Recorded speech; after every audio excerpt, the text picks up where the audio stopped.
Hello everyone, it's Ronan Segali, your accordion teacher. I'm here with members of the band Queen Kong. We have Graham Campbell, we have John Williams, we have Matt Forster. And I thought it would be a really cool opportunity to talk about what it's like to play in a band setting. I'm not a part of this band, but I thought it would be a good idea to show how to play with other musicians. There's a section on Accordion Love that's called How to Support Other Musicians, How to Play with Others. But Max had a really cool idea, which is oftentimes we're playing a song in rhythm. A song has 3 or 4 chords and we're playing them, but then the band leader, someone who's playing a solo, might take things in another direction, might stay in one chord, or might break apart that rhythm. For example, like in a doina kind of thing, where we're just sustaining that chord. What's important then is to open our ears and to really pay attention to the other musicians and the band leader.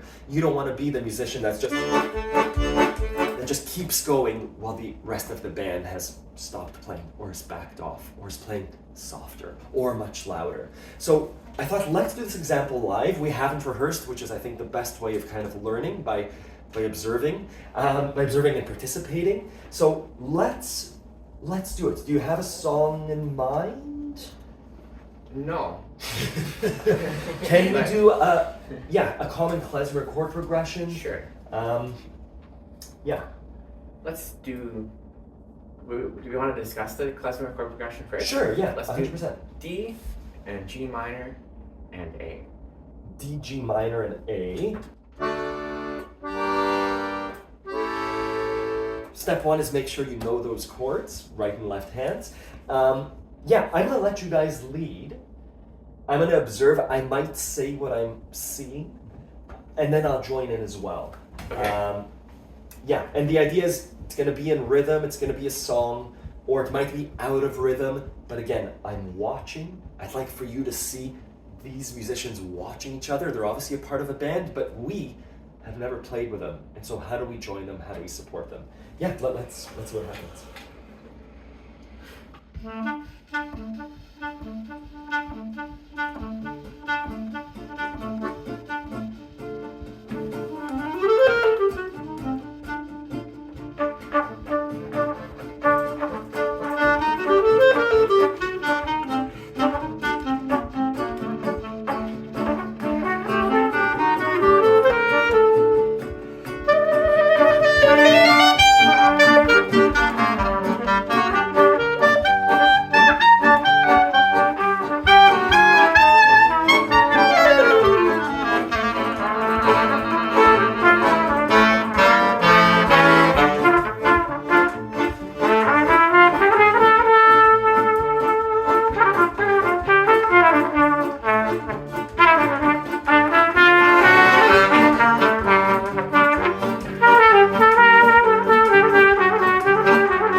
So cool. So what happened there? I'm gonna say what happened. John started off the song. Everyone kind of backed off a bit. No one started to play when John did a 1, 2, 3. No one played with John for a bit. Very slowly, I'm assuming I'll say what I did, which was like, am I in the right key? Now I start to play D major and I realized that F sharp from the D major didn't sound correct, so I kind of backed off.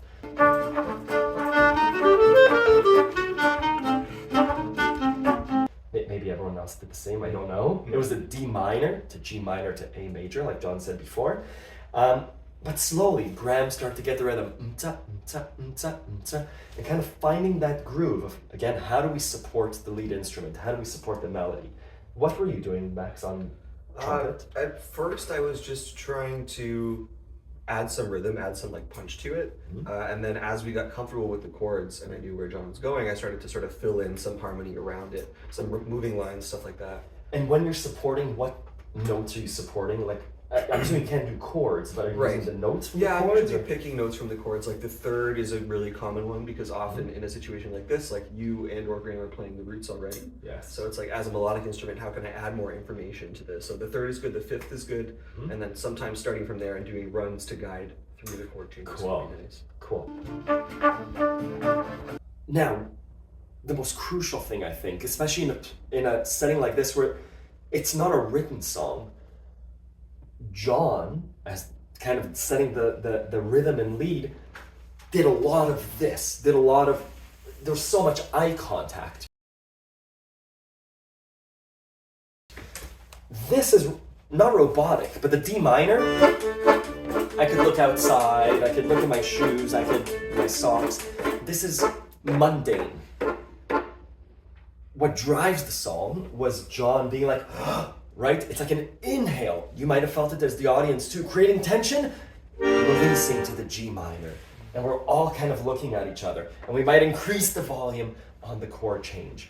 Or this. So again, if I'm reading sheet music, this would never happen, but in this kind of popular music, in dancing music, in music where you're evoking feeling through the creation of the music, this kind of interaction is so important. And I think that's what attracts us usually to music.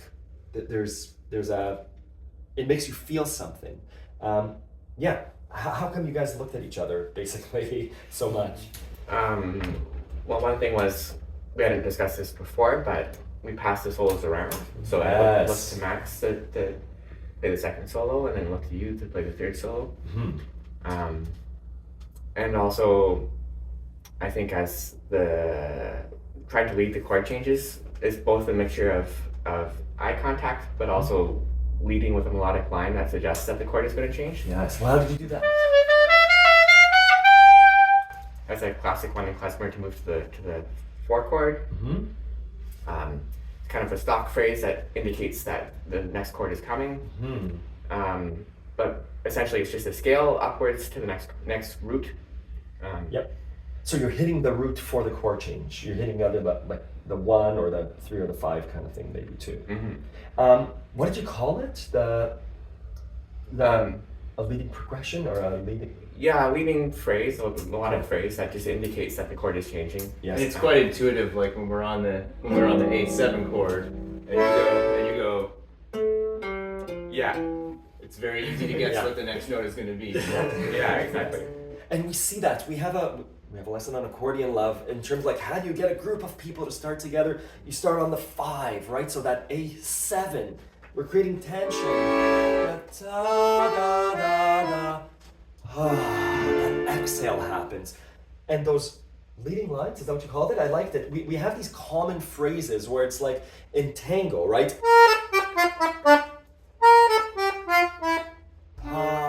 We see it in French music, we see it in klezmer music, we see it in Russian music, in Eastern European, right? Those usually creating tension and resolving it. Or it's usually around tension and resolution. But you're right, that was really important. And the passing off of solos, what are you doing as a lead instrument to kind of say, I'm done?